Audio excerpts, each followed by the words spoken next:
ప్రధానమంత్రి గారిని కలవడం అనేది జరిగింది. ఆయనతో ఏ విషయాల మీద డిస్కస్ చేశారు?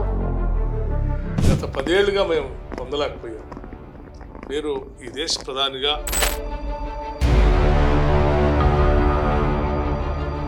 మీరు డిప్యూటీ సీఎంగా ఛార్జ్ తీసుకున్న తర్వాత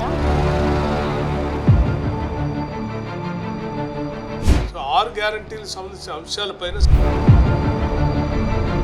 అమలు చేయాలనే ఆలోచన మా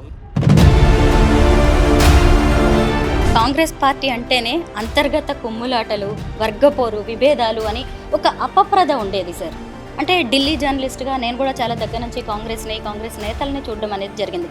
కానీ తెలంగాణ ఎలక్షన్స్కి వచ్చేసరికి మీరు సీనియర్లు అందరూ ఏకతాటి మీదకి వచ్చారు.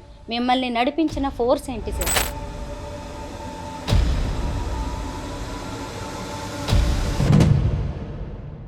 కాంగ్రెస్ ప్రభుత్వం 6 నెలల్లో కూలిపోతుంది.